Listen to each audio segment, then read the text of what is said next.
Well, hello and welcome to that thing we like to call Curlis Mania, where we talk all things pop rock and prog. Before I proceed into anything further, I would like to take care of business and welcome back, What am I talking about? Welcome back to the channel, Mr. Scott Davis. How are you, Scott? Thanks, Tom. I'm great. Life is good. Life is Yeah, good. So yeah, yeah. everything's good. How are you doing? I'm doing well. Thanks for asking. I don't think I've ever had that question come back at me before. I'm doing very well. Well, you were fighting it the last time we spoke. Yeah, I wasn't feeling that great. I was kind of the end of being sick. I Every time the weather changes, I get sick. It's like almost like clockwork every year. It's like soon as the weather turns and gets cold, I get sick. It's like without fail. So just thing I deal with every year. So, but I'm doing very well because we're here to talk about some records that are very near and dear to my heart. Um, Scott and I were kind of going back and forth, and we were trying to decide what we were going to do next. And we said, let's do something a little different. And I think you may have been wearing that exact t-shirt, and I said, and then all of a sudden you said, we went back and forth quite a bit on a lot of different topics, a lot of different bands, and all of a sudden we went, Steely Dan came up, and I went, wait a minute, Steely Dan. Oh my God, I haven't done any Steely Dan. I'd love to do some Steely Dan. So we came up with, like, if we're gonna do Steely Dan, let's really challenge ourselves. So Yep. we decided to go with two pretty like classic records, Asia, which is just unbelievable. Um, and as we all know, and I can't get into focus. What's going on here, people? It's focusing on your face. Focusing on my face. There we It go. love the camera loves you. Guess so. Here, I'll do this. Um, so that Asia versus Gaucho, which is the next record, which came out in 1980.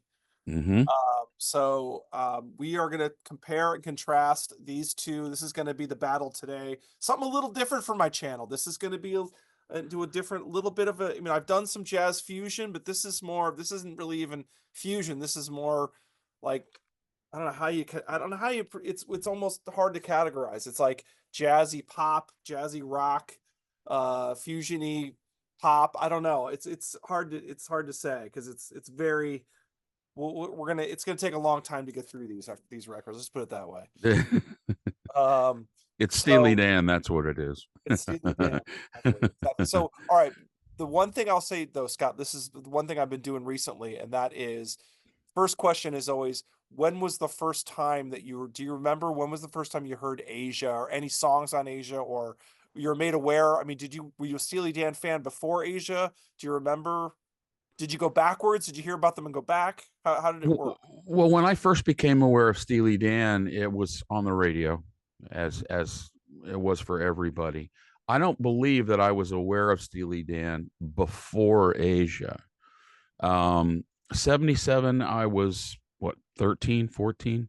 Yeah. My world was Kiss that year, Yeah, and it was I didn't 13. You're like, yeah, yeah, midway through that year, my dad took me to see Pink Floyd, and that kind of shifted my whole brain.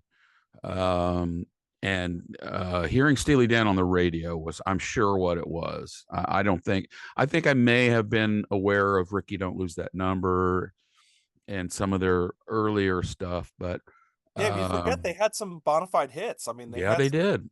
yeah, They very much did. So yeah, that was just the radio, AM radio. yeah. AM radio, right? AM radio. Yep. That's what was my first exposure to Steely Dan. It didn't really dive deep into that world until quite a bit later, honestly. But it feels like there's never been a time that I didn't listen to Steely Dan. There are two bands. I always say this. There are two bands that I don't have to be in the mood to listen to ever. Steely Dan, and by extension Donald Fagen, Mhm. his solo work, and Emerson Lake and Palmer. Yeah. I can listen to both of those artists at any time. I don't have to be in the mood. I can put it on, and I will always listen to whatever I've put in. Yep. So yeah, the radio for me, AM Yeah. radio. Yeah. Yeah. No, that's a great point. I mean, it's great that we brought that up because they did have some hits, and I do also remember Ricky Don't Lose That Number was a pretty big song on the radio. Yep. Um, Yeah. it was, I mean, that's a real hooky poppy rock, pop rock song, you know. Yeah. Yeah. Great track. Yeah. So yeah, no, I think that's probably the same thing. I was probably maybe been the first song that I heard. Um, yeah, and Reeling in the Years, I remember hearing on the radio. Right. Right. Right. You know, they had a couple of songs, and then, but I, you know, I do remember when, you know, like you said, I was real young, but I do remember like I had my older sisters, and they would get they would always have the albums that were hot at the time, and this album was Asia was pretty hot at the time. I remember some people, some of the, you know, some of those older folks. I mean, they were probably like 19, 20, but they had the record. So I do remember seeing the album cover, but I wasn't familiar with the contents. Right. But yeah, and I do think it takes, like you said, you're 13, 14, you're like, what is this? Like, this is too sophisticated. Like, I want to rock. Like, this is not rocking enough, I you know? wasn't ready, but it wasn't long after that I was ready. So Yeah. yeah. Yeah, well, I mean, it took me a while too, and then all of it, you really appreciate Steely Dan as you age, you like them more and more and more. It's like, oh my God, these guys are genius. You know, these guys are amazing. You know, Yeah. uh, Yeah. and I also remember about Steely Dan, the hook on Steely Dan was these guys don't tour. They don't Yeah. tour. They just make records. Like, how cool is that? Like, they have they're masters of their own destiny, and I'm sure we'll get more into that, but Yeah. it's like they were complete masters of their own destiny, and I Yeah. thought that was so cool. So wow, Gotta respect the Dan. absolutely, absolutely. So so anyway, let's jump into Asia. We got a lot to talk about. We got a lot, so I got to jump in. So let's talk about Asia. I'm going to do a quick intro, and I'm going to hand it to Scott. So, Asia was their sixth album overall. It was released September 23rd, 1977 on ABC Records. Produced by longtime producer Gary Katz. Engineer was Roger Nichols. Um, up to 40 session musicians, which we'll talk about more. But I mean, it's just a huge cast of characters on this record, and a lot of heavyweight jazz session guys, who are known in the jazz world or jazz fusion world, were playing on this record. Um, uh you know, a move to I would say this album was a move to more sophisticated jazz with pop touches and choruses. Recorded in four different studios in the LA area.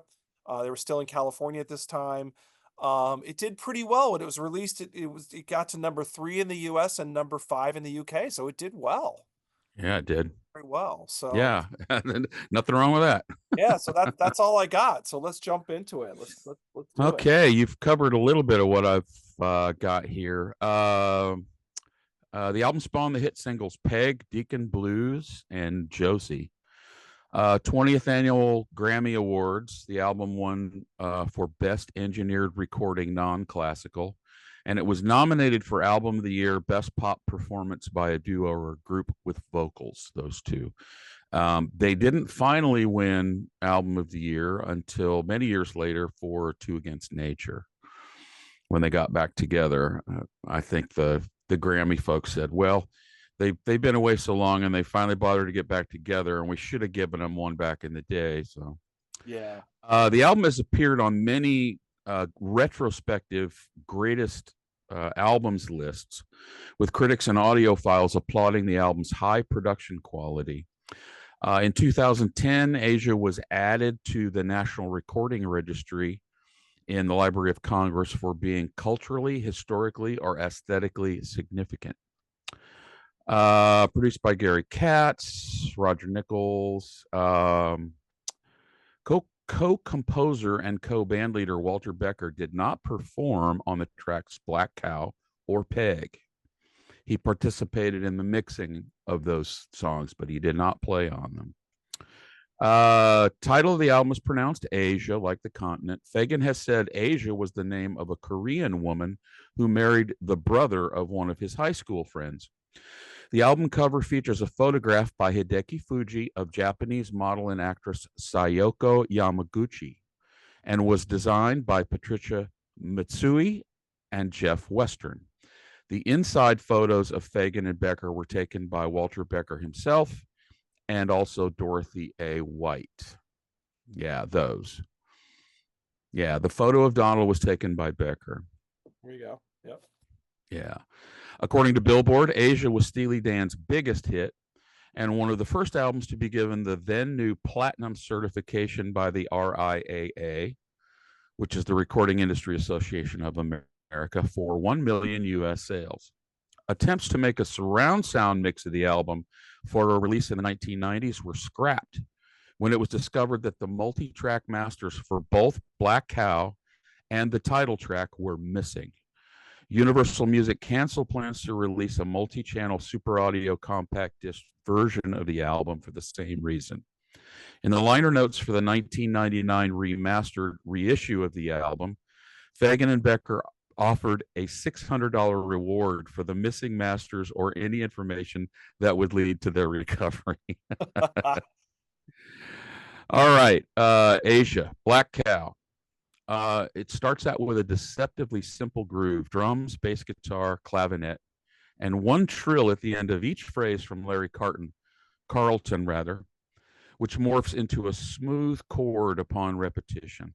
The vocal enters, supported by tightly arranged backing vocals, telling the tale of an errant intended relationship.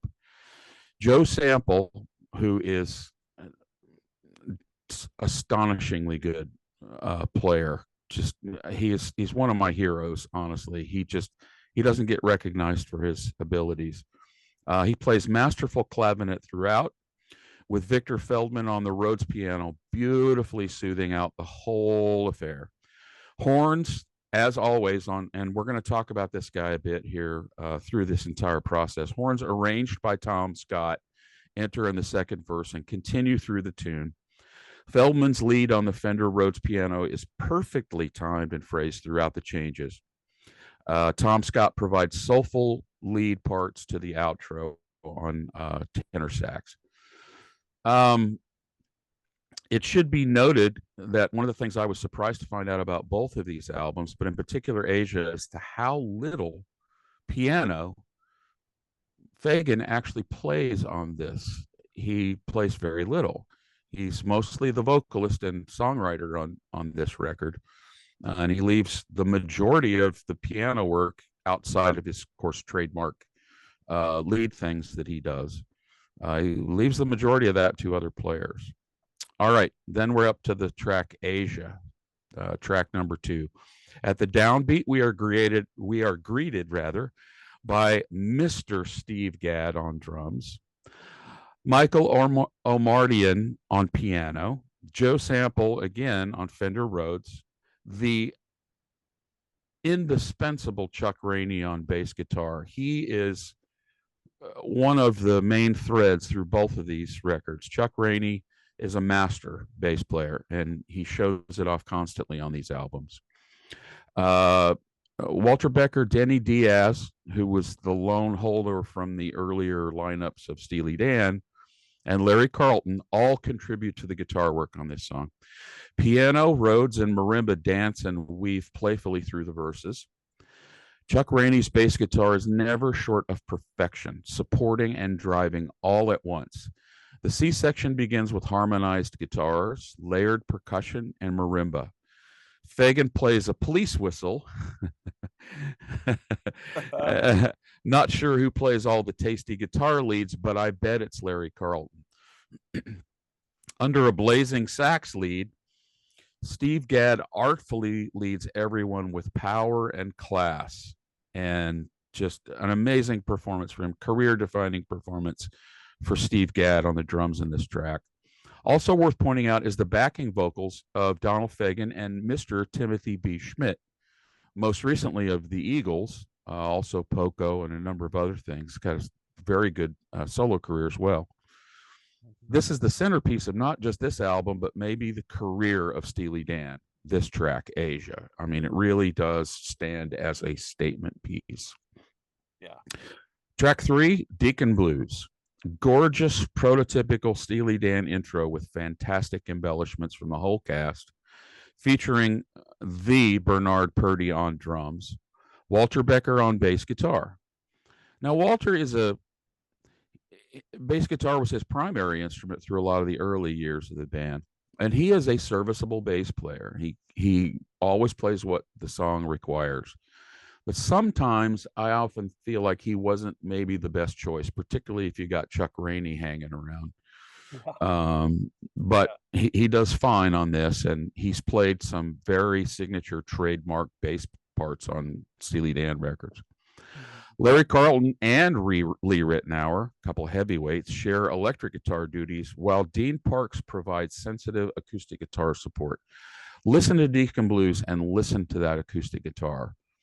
If you don't know it's there, you might not even listen for it, but it's astonishingly perfect for this song.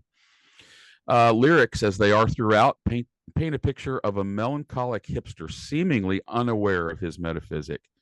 That's kind of the entire, to me, descriptive feel of Steely Dan, and to a large part Donald Fagen lyrics. They're written from the point of view of a hipster who either doesn't know or doesn't care that he's hip. he just he he does himself and he doesn't care.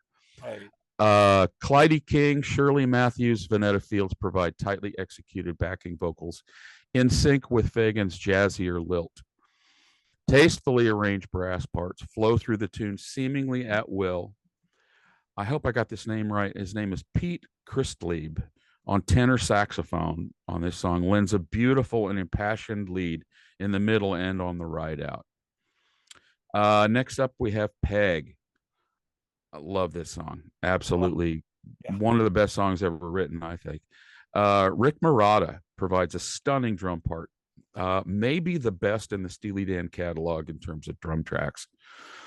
And that's saying a mouthful. Oh, yeah. Yeah, Yeah.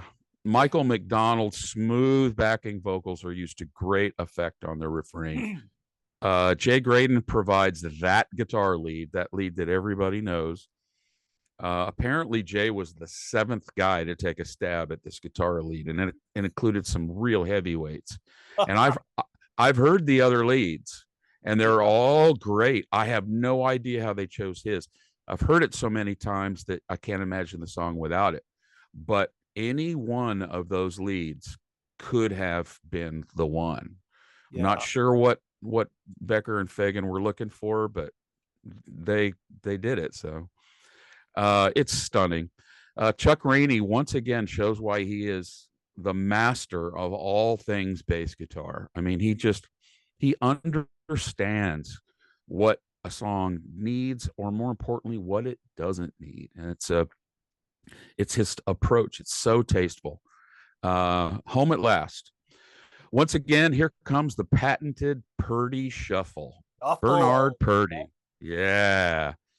There might never be a pocket so tight and so loose simultaneously as the Purdy shuffle. It's a house of cards. It sounds like it could fall apart at any second, but it's simultaneously as strong as steel. yeah. Yeah. Um, and it doesn't hurt to have Mr. Chuck Rainey on bass guitar again either. The two of those guys, I mean, you can't go wrong there. What a rhythm section. Yeah. Oh Wow. yeah. Tim Schmidt and Donald Fagen again combine their voices for the backing vocals. Larry Carlton's chord vamping is impressive as always, and Walter Becker takes a rare guitar lead. Victor Feldman leans into the piano and vibraphone parts with confidence and taste. He's another fine player that just has gone unrecognized. Fagen amuses himself with a neat little synthesizer lead. Neat Tom Scott brass arrangements decorate the whole tune. Uh, and that's another thing, Tom Scott is just, I mean, aside from being an absolute mesmerizing sax player, and that's, to me, that's an instrument that it's easy to go wrong with. Yeah. Yeah. And he never plays anything wrong, or at least it doesn't end up on the records. His arrangements, he did all the brass and horn arrangements for these records, and he's a genius as near as I can tell. Sort of an unsung hero on these records. Yeah, well, when you're dealing with Fagen and Becker, most everyone else is unsung except Yeah, Fagen everyone and is. Becker. Everyone is. But that's how they're wired, There you so go. It's the way they work. I Yeah. accept it. Yeah. I got the news. Uh, Oddball 8-time feel with angular chords and lyrics about disaffected youth. Ed Green on drums. another fine player. And again, Victor Feldman on piano and vibraphone. They really shine here, providing a wonderful base for the other instruments to jump off from. Mr. Chuck Rainey again hits over his weight, delivering a firm and jumping feel to the bass parts. The C section featuring vocals from Michael McDonald, Clyde King, Vanetta Fields, Shirley Matthews, and Rebecca Lewis defines soulful and joyous. Guitar leads from Larry Carlton and Walter Becker move in and out of time with ease. Everything here on this song, it's a masterclass in playing the groove. The groove on that song is so, it's an odd song, but it's there. That groove is so tight and wide at the same time. That's the thing about the Dan. Things seem clinical when they're just sort of glossed over sometimes with Steely Dan records. But you dig in, man, there's soul to be found if you look for it Yeah. by the ladleful. All right, and that brings us to Josie, perhaps my favorite Steely Dan song. Another prototypical Steely Dan intro, all hung beautifully on Victor Feldman's Fender Rhodes piano and guitars from Larry Carlton and Dean Parks. Becker saves the perfectly phrased lead for himself. Jim Keltner provides the drums along with who else? Chuck Rainey on bass guitar. Yep. The lyrics are an ode to wanton debauchery of the highest level, inspired by one particular woman. In addition to playing synthesizers, Fagen once again stacks the backing vocals with our friend Timothy B. Schmidt. This is a hidden weapon on that record for me, the entire album. Those backing vocals from Donald and Timothy, just layered and stacked, and their voices just blend so seamlessly that, I mean, what else do you need? After a return to the phrase at the head, the brass returns again. Tom Scott, doing his thing, returns to lead us home under more nice lead work from Becker. And that's my notes on Asia. It's an astonishing piece of work and rightfully held up to be, the gold standard. I mean, so many stereos were sold in the 70s by salespeople who would whip out Asia and put it on because it's just, you know, it's hard to do any better. And certainly it was the gold standard for me until the Nightfly came out. And I still to this day use the Nightfly to queue up any system I've never worked on before. Yep. But prior to that, it was Asia. And Yeah. I yeah. remember going to those stereo stores back in the because when you were younger and you couldn't wait to get like you're upgrading your stereo, maybe you were cutting lawns for a while or whatever, and you'd be like, I got some money, I'm going to go buy a new stereo. You're so excited to get some big speakers and a big amplifier and and the everything, the double dual cassette, Yeah. and you'd just be like, yeah, and play your records on this nice turntable and everything. And you go into those stereo stores, and like you said, those sales guys they'd be ready with their copies of Asia and Crime of the Century. Those were like the two albums that they would always use on the Dark Side of the Moon and the first Dark Side. Boston record. Yeah, Yeah, those were, yeah. yeah, there was a handful of records that they would always pull out. And yeah. Asia was definitely in there. It was for Oh yeah. Yep. Yep. and like you said, just an amazing accomplishment. I mean, just really, I really think to your point, I just make a couple points about this record because you did a great job. That I would say that I think that this was sort of they were moving. Every album was changing, right? With Steely Dan, they were moving more and more. Becker and Fagen were kind of moving more and more towards like, you know, there's tracks where they didn't even play on anything. They wanted to be like the directors. Like, we'll write the songs and we'll just be the ultimate directors. We'll get these amazing amazing session people and we'll just tell them what to do. Mm-hmm. And more you could feel every album's getting more and more like that, where they're just kind of like becoming the directors of of this piece of music, Right. Yeah. and but that being said, the vocals, you mentioned the vocals a few times. The vocals are great on this record. I mean, Oh they're yeah. amazing. You mentioned Yep. Josie, which I loved. I love when they do the, uh, she's alive, the raw flame, the live wire. It just, and those harmonies are just perfect. I mean, he's a great singer. Oh yeah, Donald yeah, Fagen's a great singer. yeah. He's a terrific singer. You know, Uh, Forgetting the fact that he's a great arranger and a great songwriter, and a fantastic piano player. And then he has somebody else play the piano stuff. That yeah, cracked me up when I discovered that. it's insane. He's so good. We were talking about this before we started filming. It's like Yeah, the guy is amazing, and he's not even playing on the record. yeah, But and you mentioned a couple times just the grooves on this. They're so deep, and there's like different drummers on every song almost, and but they all excel. They all yeah, amazing. You yeah, know. yeah. Uh, oh, They were on a mission. I think this was the definitive Steely Dan record. I think everything they did up to that point was building towards Asia. Now, that's not to say, I personally prefer the Royal Scam. The the period leading up to that, those first six albums, my preference is for Royal Scam. mhm. But I think Asia was where, much like other artists that come to mind, much like Rush with Moving Pictures, where they really defined for the first time what Steely Dan was. And Mhm. yeah, anyway. Yeah, no, and the last thing I'm gonna say about this Steely Dan, this album in particular, are the lyrics, right? It's like they pull you in, these lyrics, and the next record's the same way. They they always have these little things where, in the corner of my eye, I saw you at Rudy's, you were very high. I mean, Yeah. that's like the beginning of the song, and you're like, okay, I'm hooked. Now what's gonna happen? Yep. They have these great starts of um, things like I've seen your picture, name and lights above it. This is your big debut. And it's like, it sort of looks good on you. And you're like, that's another great hook. Then another one. We're going to break out the hats and hooters when Josie comes home. It's like, who's that? Why are you going to party when she comes? I just love their lyrics. I think the lyrics are great. They always make you want more.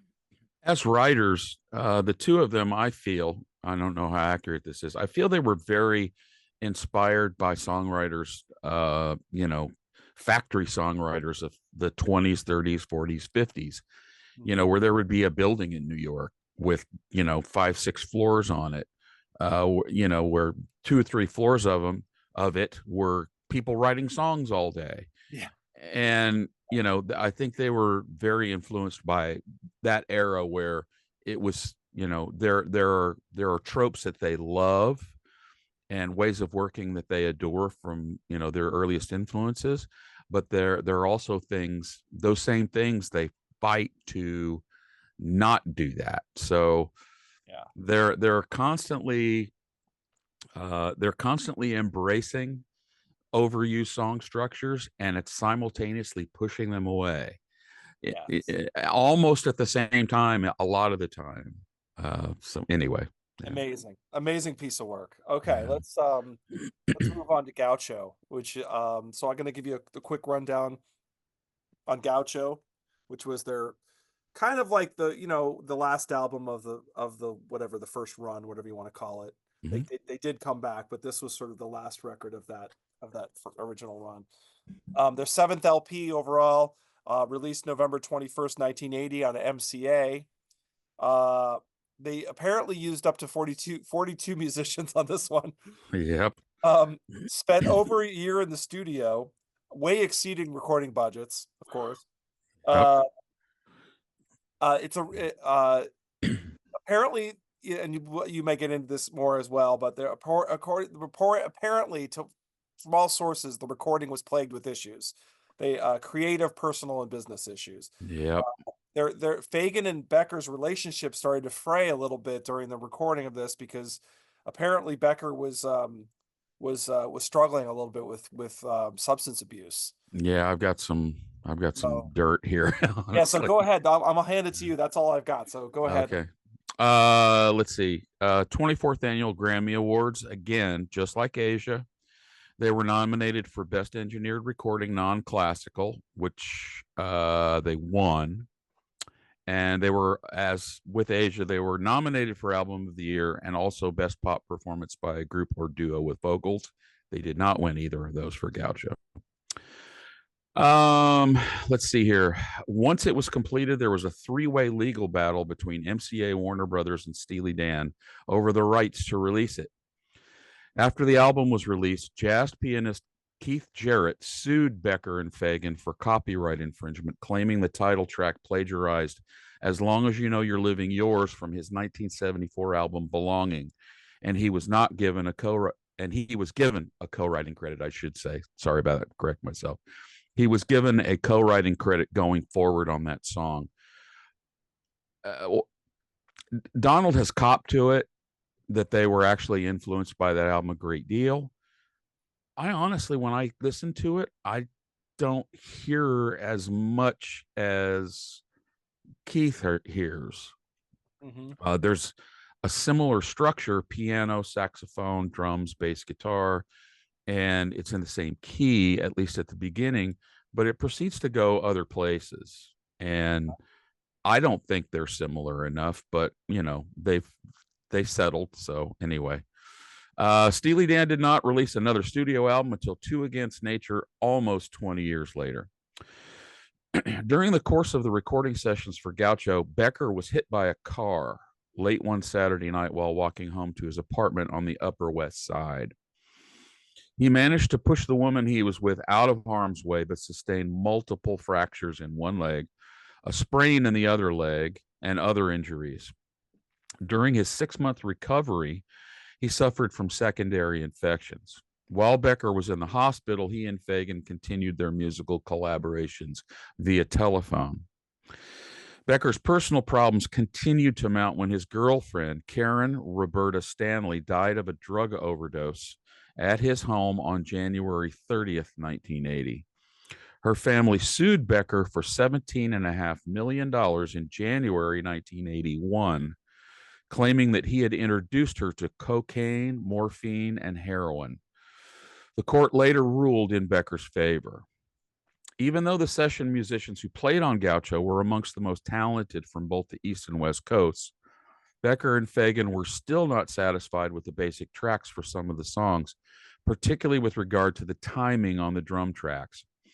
In a 2006 interview for Sound on Sound magazine, Fagen stated that he and Becker said to Roger Nichols, quote, "It's too bad we can't get a machine to play the beat we want with full frequency drum sounds and to be able to move the snare and kick drum around independently." Nichols replied, "I can do that." This was back in 1978 or something. So we said, "You can do that?" To which he said, "Yeah, all I need is $150,000. So we gave him the money out of the recording budget. And 6 weeks later, he came in with this machine, and that's how it started. Nichols named the drum machine Wendell. When Gaucho sold 1 million copies, the RIAA awarded Wendell its own platinum record. According to a 2021 interview with recording engineer Elliot Shiner, who recorded the rhythm tracks for Gaucho, the Wendell drum machine was used for the basic drum beats on Hey 19, Glamour Profession, and My Rival. Drum fills for these tracks were played live by the drummer credited for the track. Shiner said in the same interview that Babylon Sisters, Time Out of Mind, and Third World Man did not use the Wendell machine. He did not comment on the title song Gaucho as to whether or not that used the Wendell. According to Ken McAuliffe, in an article in Modern Drummer magazine, the drum track for the title song was assembled from 46 different takes. Wow. The drummer on the session, Jeff Beccaro, has been quoted as saying, "From noon till 6, we'd play that tune over and over and over again, nailing each part. We'd go to dinner and come back and start recording.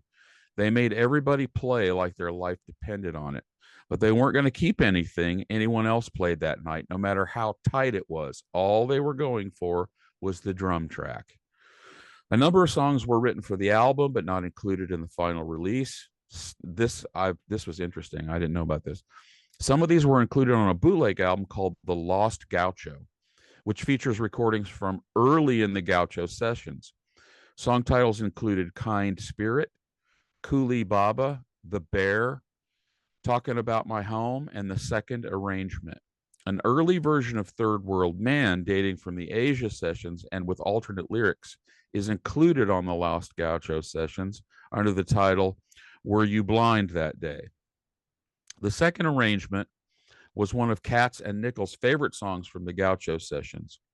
In late 79, after weeks of working on a particular version of the song, approximately 3/4 of the track was accidentally erased by an assistant engineer who had been asked by Katz to ready it for listening.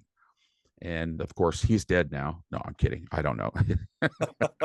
I have visions of him being executed. Right. The band attempted to re-record the track, but eventually abandoned the song entirely, focusing instead, according to Steely Dan biographer, on Third World Man. During a guitar clinic in 2011, Larry Carlton said of Third World Man, and this is funny, when Billboard magazine came out about Gaucho, it's writing about the news. Steely Dan released, blah, blah, blah, blah, blah, and great guitar solo by Larry Carlton. And I said, but I didn't play on Gaucho. They cut it in New York, and I didn't play on it. So I found out later they had finished mixing in New York, and one of the second engineers erased one of the master tracks. So the Third World Man was in the can from the Royal Scam recording sessions. They had to reach back into the old tapes and find something to finish the album. That's how I ended up on Gaucho playing Third World Man. Yeah, that's hilarious. I did read that. Yeah. Yeah. Yeah. All right. I didn't play on that album. Yeah, exactly. What the heck? Want to give me credit for something I didn't do? Okay. Yeah. And it wasn't even AI. Oops. Yeah, right. Right. All right.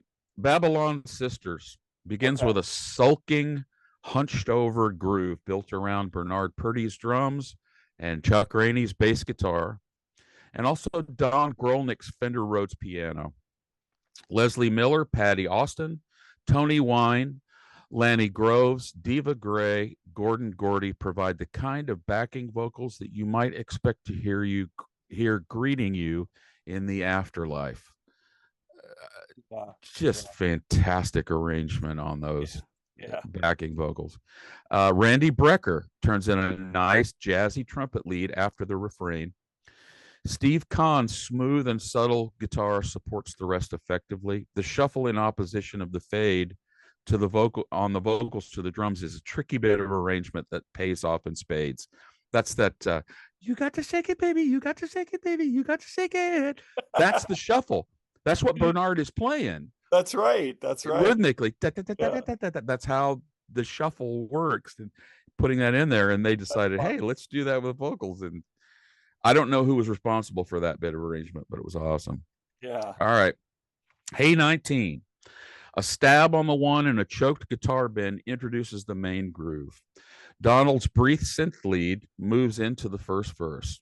The rhythm section of Rick Marotta on drums and Walter Becker on bass guitar is perfect here, pulsing and moving the thing down the road. Lyrics about a May-December romance lament all things the couple don't have in common. This would not be the last time that Donald Fagen would write about such things. Frank Floyd and Zach Sanders chime in with ultra smooth backing vocals, sounding for all the world like Donald multi-tracked all by himself. Yeah, definitely. It's not just Donald. And that's a technique Donald used on this record and also later on his own career, where he would just do all the backing stuff himself. Right. Maxine on the Nightfly is Donald just going to multi-track heaven with his own voice to great effect. Hugh McCracken and Becker himself contribute guitars here, but I'm not sure who is who. It's kind of hard to tell. Their parts sort of blend together. After vocal layered major key C section about tequila and pot, we return to the laid-back shuffle of the first half. Donald wanders a bit on his synth lead and takes over on the Fender Rose himself for the fade out. Glamour Profession, flawless rhythm playing section, tighter than should be possible. Maybe the Wendell effect? Not sure. Yeah, I wonder about that. Yeah, maybe. But yet a certain slinkiness keeps poking its head up. Steve Gadd on drums and Anthony Jackson on bass propel this tune in perfect lockstep. A dog-eared primer on next level ensemble work. Rob Mounsey's piano flourishes have a lot to do with keeping it from sounding too rigid. Fagen once again takes the Fender Rhodes for himself, weaving in and out of the changes and the vocal with ease. Steve Kahn's little guitar adornments and the brass arrangement from Tom Scott put so much meat on the bones, you'll be tempted to pour the sauce of your choice all over it and tuck in. Kahn's tasty licks on the outro take us out the door with a smile. Gaucho. Apparently, they borrowed this from Keith Jarrett. Honestly, I don't hear it. It has a passing similarity, but not litigation worthy, in my opinion. I mean, that's water under the bridge now, but there you go. Yeah. Fagen supposedly copped to it, so there you go. Centered around an evocative drums, bass, and piano figure with saxophone over the top, the lyrics tell a tale of a flamboyant interloper being eyed up and down with scorn.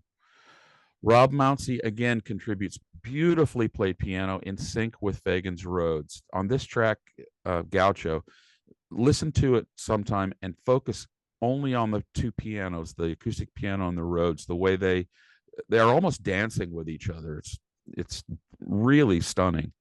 The late Jeff Porcaro plays drums along with Wendell, and Becker takes the bass guitar and lead guitar chores for himself. The tricky timing of the pre-chorus parts almost derails the thing, but instead lends a wonderful hold and release feel to it. Leslie Miller, Valerie Simpson, Patty Austin provide lush backing vocals to hold it all upright. Tom Scott does his usual flawless job at tenor sax and horn arrangements. Time Out of Mind. This might be the stiffest and most program feeling tune on the album, in spite of the presence of the great Mark Knopfler on lead guitar from Dire Straits and Rick Marotta on the drum kit. Becker himself plays bass guitar, and I wonder if Chuck Rainey might have lent a little more propulsion to the feel. We'll never know. It's still a fantastic song and a great recording. Michael McDonald, Leslie Miller, Patty Austin, Valerie Simpson, amazing backing vocals through it. And, you know, it is a little stiff feeling, but the backing vocals and the piano work really kind of pull it out of that a bit, I think. My Rival.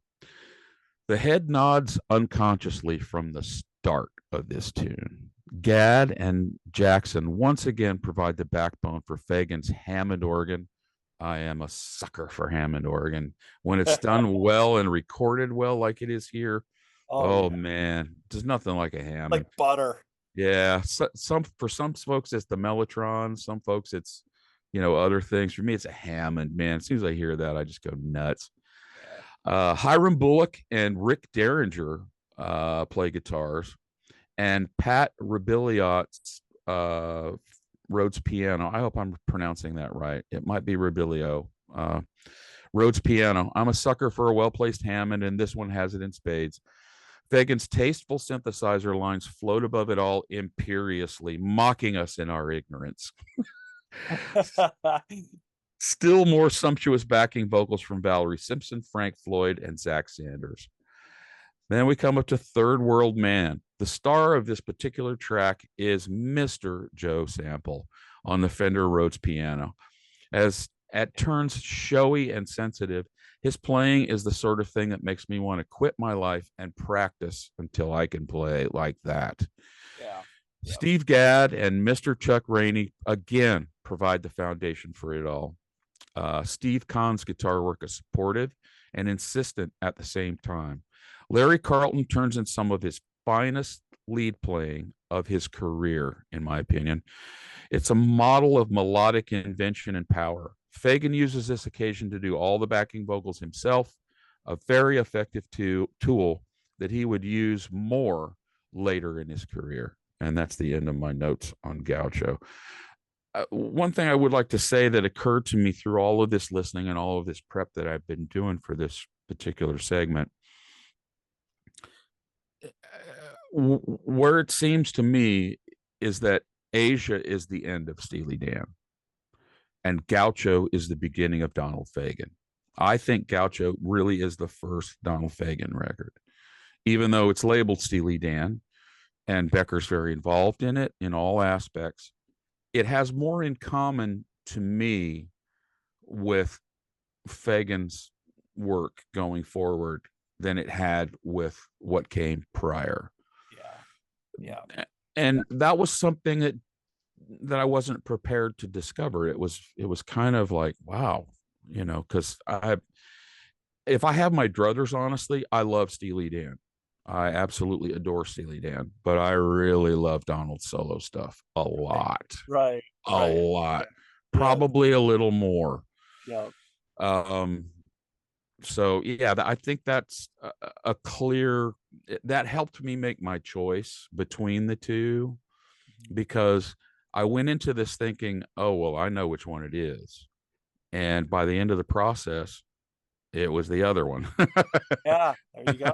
That can happen with these. That it happens. it happens all the Happens a time. lot. And Yeah. sometimes if you revisit in your head later, it's going to be the other one. Right. The Right. one you didn't pick. No, it happens a lot. No, it definitely happens a lot. And it's funny, it's interesting. I was listening to Third World Man and getting ready for this, and I didn't realize that there is like this sort of slinky guitar going throughout the whole song almost. Yeah, it's so well. That's one of the hallmarks of those great session players of the 70s, 80s, etc. It's just that ability to be amazing, but not draw attention to the fact that you're amazing. Right. You know what I'm saying? Yeah.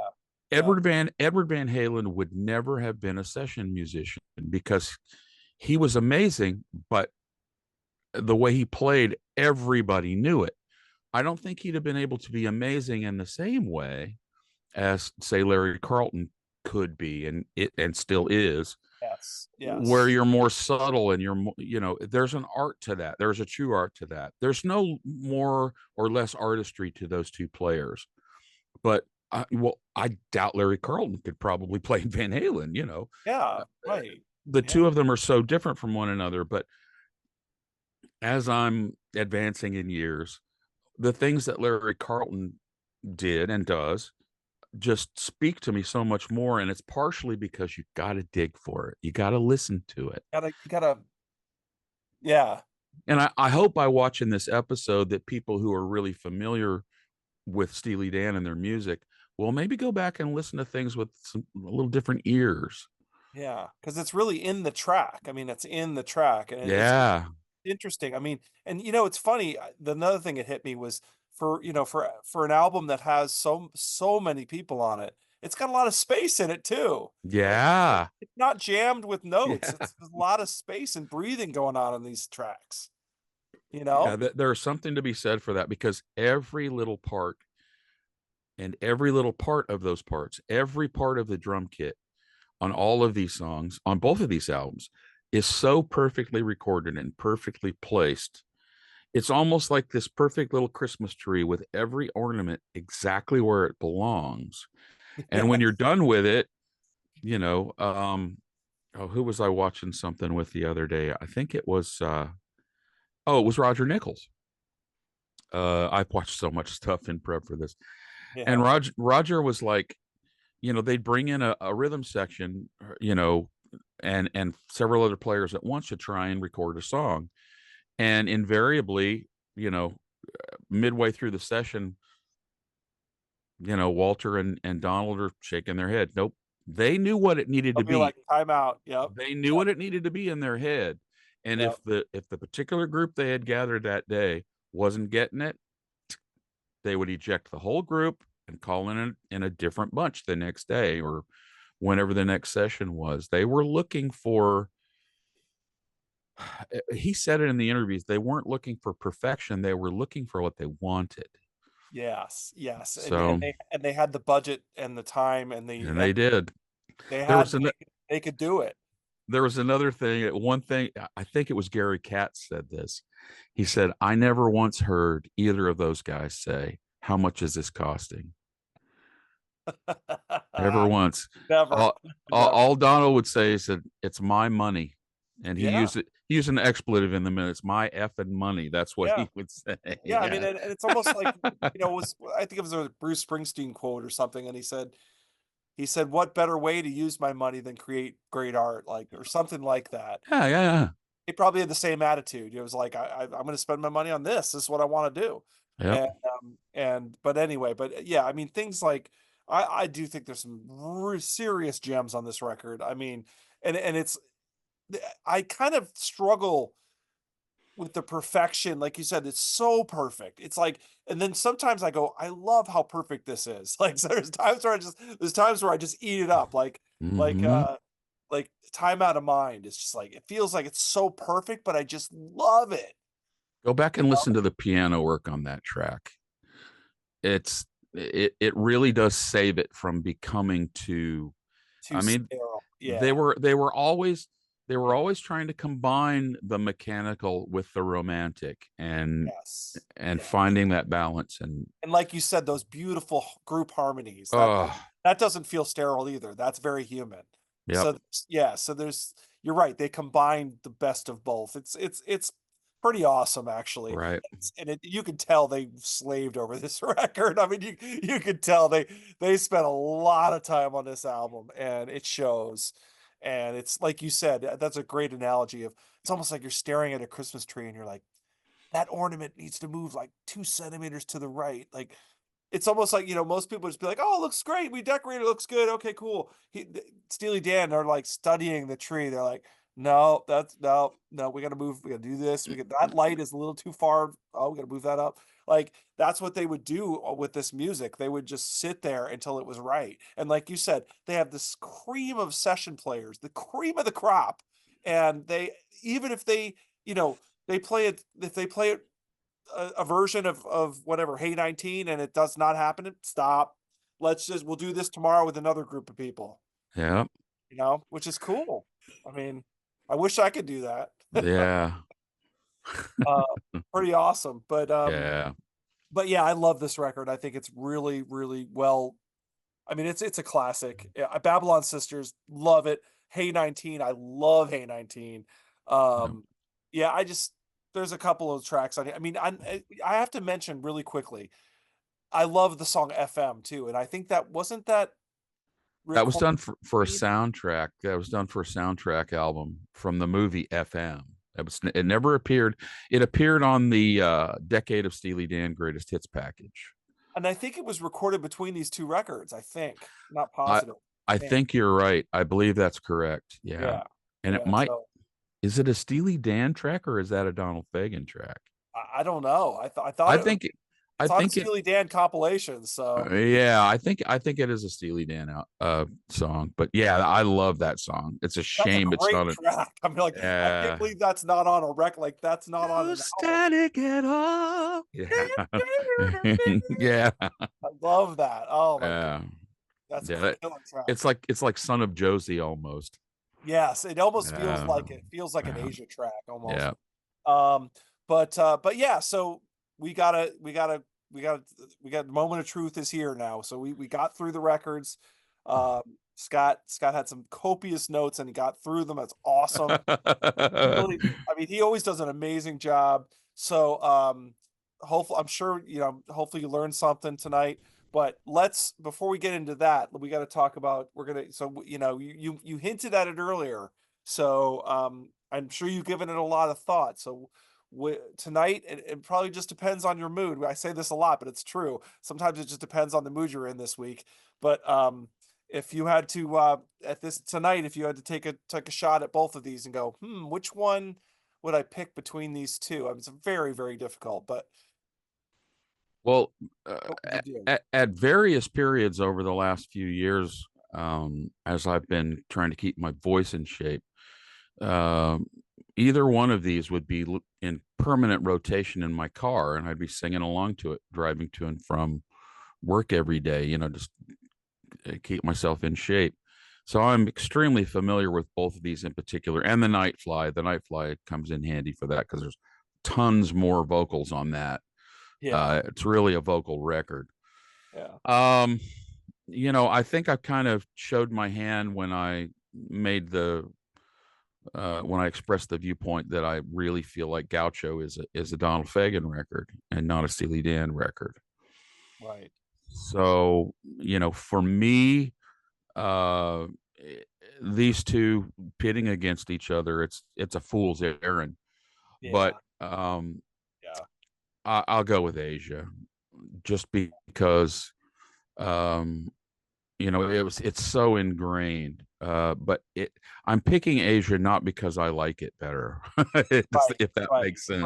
right, right, right. Yeah. I'm I I'm picking it because it's a Steely Dan record, and in my mind, Gaucho is not. Hmm. Um, because I love them both equally. I mean, I know that's sort of a cop out, but I'm No, gonna, and you, yeah. like you said, you can feel Gaucho moving towards this. You can feel that, yeah. You can almost hear the echoes of the Night Fly Yep. playing in the background, as he really, all of Donald Fagen's solo records are stellar, but the Night Fly is just, I mean, out of anything he's ever been involved with, Steely Dan and solo, that's the one I will pick every single time. And I love all his solo records. They're in constant rotation in my house. Oh But yeah. yeah, with these two pitted against each other, I'm going to go with the obvious choice this time. But Yeah. as I said earlier, going into this, I was sure my choice would have been Gaucho, because Yeah. I just love it. I love the descriptive nature of the lyrics, and the pictures that Donald paints. You know, and the way he delivers those lyrics. He makes sure they can be understood cleanly. And there's some Koshvatsa. I had to look up what that is. Drink Koshvatsa from a shell. Yeah. I mean, you can still understand what he's saying, even if you've never heard that word before. Yeah. So, yeah, up until I was doing prep for this, and I did about 3 weeks worth of prep for this show. Up until then, I think I probably would have said Gaucho, Yeah. but I'm going to go with Asia as my choice between these two. Okay. All right. Well, I'm going to join you in Asia as Yeah, well.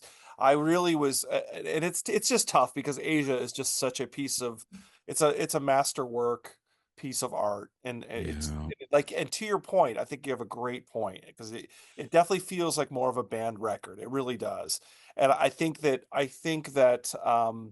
as we mentioned, the partnership between the two was starting to get a little bit frayed during Gaucho because of some of the things we talked about.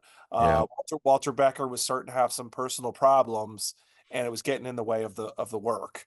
And I think that to your absolutely agree that Donald Fagen took the reins on Gaucho. Like you can almost feel it halfway through Gaucho. He just said, "Okay, I'm going to finish this record, and you're going to be part of it, but I'm going to run it." You know. yep, yeah. It has that feel, whether or not that's accurate or truthful to the situation that Mhm. neither of us were Yeah, involved we with. weren't there. We weren't there, but It gives that impression. The music, which is what we're left with, right. gives that impression. So Yes, yeah, yes, and it's not completely, but it just feels like it's heading in that direction, as we said, right. and and I just the perfection is like I said, I have a love hate with it. Part of me loves it, part of me's like, I want the looseness of a band feel, and Asia has that more, and I just I kind of I have more history with Asia as well. I got Gaucho later. I already had Asia for a while before I got Gaucho. Hmm. So I had heard Hey 19 on the radio. I mean, it had been on the radio and things like that, but I didn't have the actual album until a little later. So that's part of it too. I mean, it's just a history thing as well. Sure. But to your point, I do get this a lot in my comments, like the fool's errand thing, where it's like, what's Yeah. the point of this? Why are you putting these two against each other? They're both great. It's like, yeah, no, they are. They're both great. And Hmm. I say that a lot. I'm like, these are both great records. It just depends on your what you feel and what what you get from the record, or or what you're going for in this music, or it just depends. It's all everyone's different. So, Yeah. uh, Absolutely. but these are both quality, high quality records. No doubt. So thank you so much, Scott. It was fun. That was You killed it as usual. So thank you so much. Well, if you're going to do it right. No, absolutely. You always do. So you always bring it. So but yes, if you're still with us, you must be a big Steely Dan fan, and we appreciate you as well. So let us know what's your take. I mean, I this one to me could be a lot of people could say Gaucho. So if you Gaucho's your album, put it down there. And let us know. Let us know what you think. Um, and always give me a like and subscribe. That helps the channel. So if you're really enjoying the content you're seeing here, then it really helps if you hit like and subscribe. So thank you so much, and we'll put more links in the bottom. I'm going to put some links to Scott's band Myth of Logic as well below, so check him out. He makes a lot of music, and it's all really cool. If you're into prog at all, you're gonna love his stuff. So check it out. And thanks again, everybody. We really appreciate you, and we'll see you next time on Curless Mania. Take care. See ya.